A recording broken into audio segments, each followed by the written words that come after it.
William returned to work today after pulling out of his godfather's memorial service at short notice earlier in the week. The Prince of Wales visited a synagogue in London where he met 2 Holocaust survivors and discussed the rise of anti-Semitism in Britain.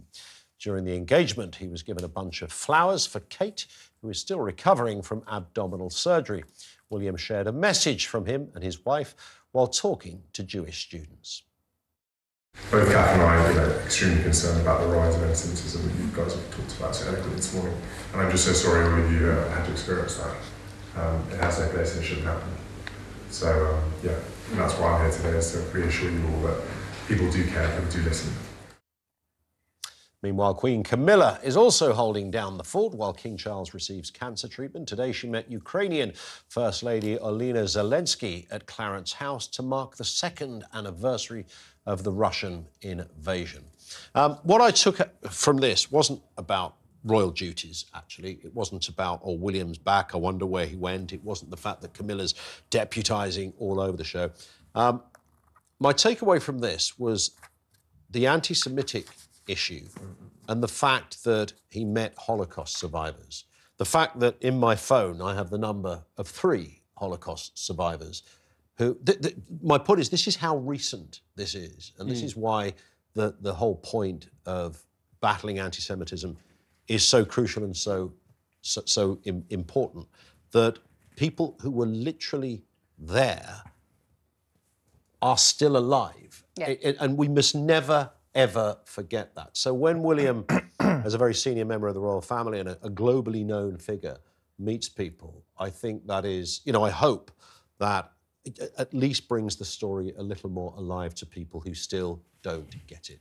I think it's great that he visited, and this visit was supposed to be on Holocaust Memorial Day, and it was postponed to now.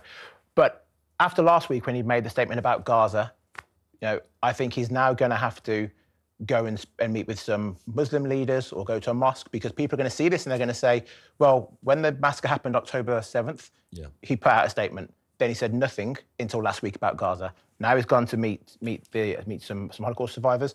It's Ramadan, starts in 10 days, 11 days. People are going to demand that he goes and speaks. Otherwise, it's going to look like maybe he will. Well, I'm sure okay. He will. Maybe that's fine. I mean, that as long as he is balancing it like that, then it avoids the whole accusation of political interference. I think the images from that today were absolutely beautiful. He's clearly doing a great job against really very, very tough domestic circumstances, and I don't see a downside to that engagement, really. No, so, it's an interesting kind of how he navigates that. So, the fact that he made a statement about Gaza was big news. The fact that he was not interfering, but he was making a statement on a very, very contentious political issue. He was engaging. And maybe this is the new William, the new Prince of Wales, stepping up now that Prince Charles is King Charles, and how he's going to play it. And maybe he will see himself as a kind of commentator on the political issues of the day, but trying obviously not to be seen in any shape or form as favouring one side against the other. He can't please everyone, unfortunately. People, and this is not me criticising him, I think it's great, but people will say, why hasn't he spoken about Sudan? Why hasn't he spoken about the issues there? Or why hasn't he spoken about the issues in this country? You're right, but those, and that's I have to say, the people who will never be pleased about anything. Yeah, exactly. And just on your point, Ian, about, the poignancy of meeting Holocaust survivors. So one of them, we just had a few more details. So a Holocaust survivor he met was called Renee Salt, who mentioned Kate and said, I'm so sorry your wife, isn't here. Give her my best. But Renee spoke of her experiences at a Nazi concentration camp. And William said to her, how did you manage? And Renee said, it wasn't easy. Somehow I survived. William reached out and held her hand. And, those images and those moments really matter. And there is something quite Diana-esque about that's exactly what I thought when I saw that image of him holding the hand. I thought, my goodness, just for that moment, it was a bit like Diana. Well, I think people who decided to light up Big Ben the other day with a racist slogan should be forced to watch scenes and interventions from people such as Renee and the meeting with William, because I think that just brings the story back to the foreground, as it should do. A royal that wasn't having such an illuminating day in any form was Harry, because he's just discovered that he faces an estimated £1 million legal bill after losing that High Court case. over the tax-funded security the other day. The Duke of Sussex will probably have to pay his own lawyers as well as the legal costs for the Home Office as well. They're about 400 grand.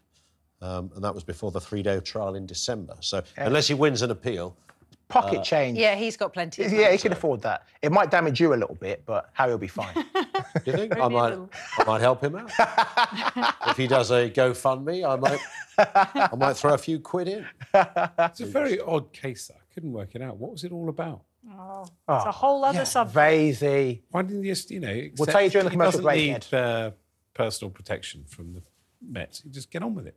Get on with it. Yeah. That's it. I mean, he is under threat. You saw the report from the New York Police Department, which did say he was indeed chased by the paparazzi. That's not what they said. They didn't say it was chased. They said that... Well, they said they drove dangerously. It was a dangerous situation. Yes. Which is so he does have a subjective. point. In a 12th. No, it was not subjective. It was the NYPD who said it.